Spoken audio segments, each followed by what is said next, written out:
Hi guys, this is Erika at Create Your Future. I'm one of the coaches here on the team.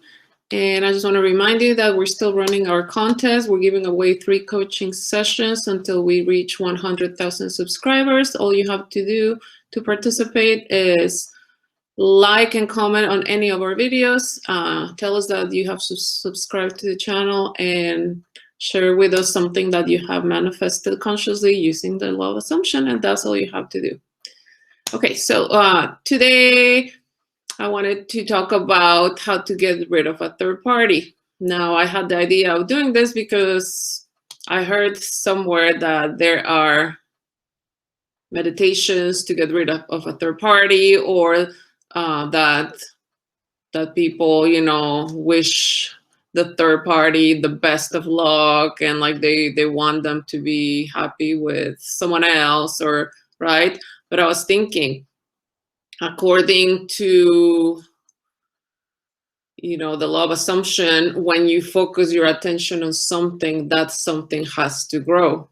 When you remove your attention from something, that something goes away. My analogy for that is watering a plant. If I'm watering a plant, the plant is going to grow and, you know, be all beautiful and healthy, right? But if I forget about watering the plant, that plant is going to die. So that's my analogy for like where you put your focus, that something will grow. When you remove it, it's gonna go away. So if we have a third party in our lives and we want to get rid of the third party, what we have to do is take our focus away from that third party, and that third party has to go away. But what happens if I'm doing meditations to get rid of the third party, or I'm thinking of the third party and I'm telling the third party, just go away, or like, I wish you the best, or I tell the third party, like, you know, I want you to meet someone else, and you, right? Where's my attention? My attention is going to be on that third party. And if my focus and my attention is on the third party, that third party is going to stay around. So what I have to do is stop thinking about the third party completely. You can do that. Is, you know, it takes commitment, right? And what you can do is do a revision. For example, you can revise with affirmations like, if you want to be with that specific person, right? And right now you're not with the specific person because that specific person has a third party, then you revise it with, my specific person and I have always been together. That word is important, right? Because you're saying we have always been together. It's kind of like you're removing the story of your specific person being with someone else. You revise it. Now let's talking about revision. When you're revising something, according to quantum physics, the past, the present, and future, they're all happening now. So if I'm saying that we have always been together, that means that there was no separation, right? So the 3D has to conform to this new story that I have. When I also think about revision, I think of movies like Back to the Future, where, you know, like they go back and then they have to do everything correctly. Otherwise, if they change something, then their now moment is going to completely change, right? That's another analogy I have for revising. So it's not that complicated. It's just that everything is happening now. Past, present, and future is happening now. So if right now I'm revising it, then I'm saying that me and my specific person have always been together. You can also say me and my specific person, or my specific person has always been just focused on me. He always has just eyes on me or feelings for me, right? I have always just had his full attention. I've always been the one and only for him. And my focus is on that. That third party has to go away. Because according to Neville, when you have an assumption and you persist in your assumption, if 1,000 people have to move for you to get your assumption, or 1,000,000, they will move. So again, go back to having faith in yourself as the God of your reality, and you know that everyone has to conform.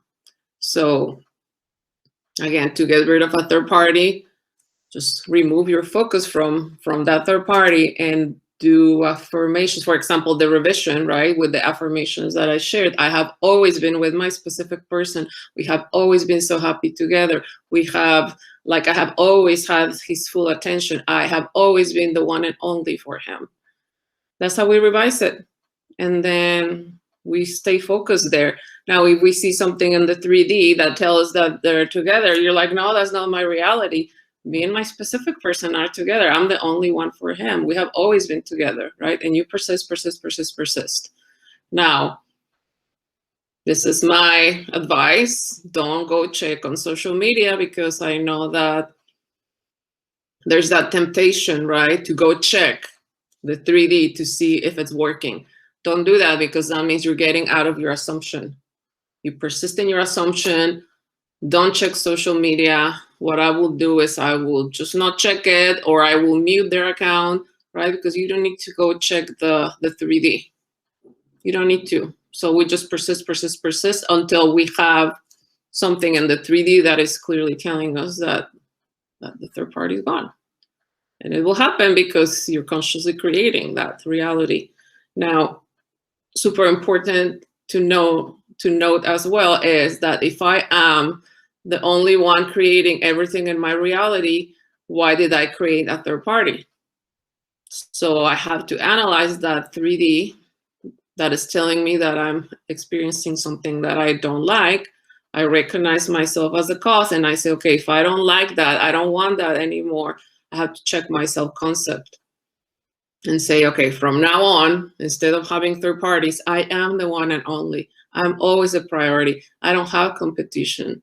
I have the leading role in the story of my life. I'm the best thing that has ever happened to this person, to my specific person. So if I'm the love of their lives, if I'm the best thing that has ever happened to them, if I am someone that has no competition, if I am always a priority, you're not going to be manifesting third parties in the future anymore. Because when we manifest a third party, is usually because we have fears of abandonment or rejection, or we think that we are not good enough. Also check what it is that you're assuming about your specific person.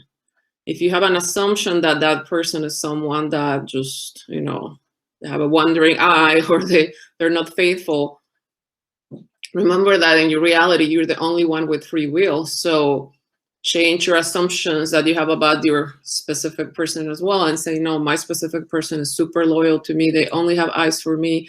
They respect me. They cherish me. They choose me, right? And persist in that self-concept, and then your new assumptions about your specific person, and everything has to conform to that. Now, I know it's hard that when you manifest a specific person with a third party, that there are, we're humans, right? There are going to be emotions. You're going to feel sad. You're going to feel betrayed. You're going to feel upset. But when we recognize ourselves as the cause of everything, it's easier to forgive and say, okay, there's no one else to forgive but me. There's no one else to change but me. But it's not a matter of like, now I'm going to be punishing myself for creating that. Say, no, okay, I didn't know better, but I don't want to experience that anymore. It's just a lesson. So I just change it. I just change that self-concept and my assumptions of other people, and my reality has to change. And I will consciously create what I choose to experience instead. So again, it can be an assumption, a negative assumption about that specific person, or it can also be a general assumption about men or women or relationships. So ask yourself, what is it that I think about this person? Or what is it that I think about men or women in general? Or what is it that I think about, relationships in general, love in general? And according to that belief, right, if it doesn't serve you, for example, thinking that love is hard or relationships don't last, if that's a belief that you have, write it down. You can cross it out and write the opposite of that. And then that will be your new belief. And just persist in that new belief with your affirmations. For example, like I think I said, love doesn't last. Write it down, cross it out, and write your new assumption, your new story. love lasts forever. In my reality, love lasts forever. In my reality, my love relationships are safe. In my reality, love always stays for me. In my reality, I'm always loved, cherished, supported, valued, etc. And then you believe in the fact that this new way of thinking will manifest that reality for you. And that's it. It's just being persistent, always checking your thoughts, and having faith in yourself. Having faith that everything will move for you when you really persist, and when you're not checking the 3D, when you don't need validation, because you know that everything will move in your favor once we really persist in the new story, right? Focused on what we want. We are kind of blind to that 3D that might not be the way we want it at the moment, but we know the 3D is an old story that has to fade away when we really persist on what we want. So I hope that that was clear. I hope that you got something good out of this this video. And again, guys, if there is a third party in your reality, I've had them myself. I recognize myself as a cause, and I know that I don't want to experience that anymore. So I check my self-concept, starting with I am God of my reality. In my reality, no one has the power of cheating on me or, you know, rejecting me or anything. I don't want that anymore. So I will consciously create what I want. But from now on, I have to put myself on the pedestal, check my self-concept, and instead of being someone that is cheated on or that they leave for someone else, I am chosen, I am valued, I'm respected, I'm amazing, I'm wonderful. The person that I choose stays with me, commits to me, because I'm amazing, I am perfect, I'm a goddess, I'm a queen, right? Check that self-concept and change your assumptions about the other person or the other people in your life. And you know that everyone has to conform to who you are, because everyone is a reflection, everyone is a mirror, right? So again, I hope that this was helpful. If you need help with your specific situation, I would love to help you. All the links are provided below. And I just want to remind you that you're super powerful, that you can have whatever you want. The universe, the world is your catalog. You just have to choose what it is that you want and practice that power that you are. You don't have the power, you are the power. And you can have it all. But it just takes that commitment of staying focused on the reality that you want, with the thoughts that you want, with what we speak about, what we are or what we want, when we are faithful to the images, right? Because it's all an affirmation. What you're thinking, what you're saying, what you're imagining, it's all an affirmation. So it's just being faithful to that new story of the reality that you want. So, okay, guys, I hope that you enjoyed this video. Please like, comment, and subscribe. Have a wonderful day, afternoon, or night. Bye.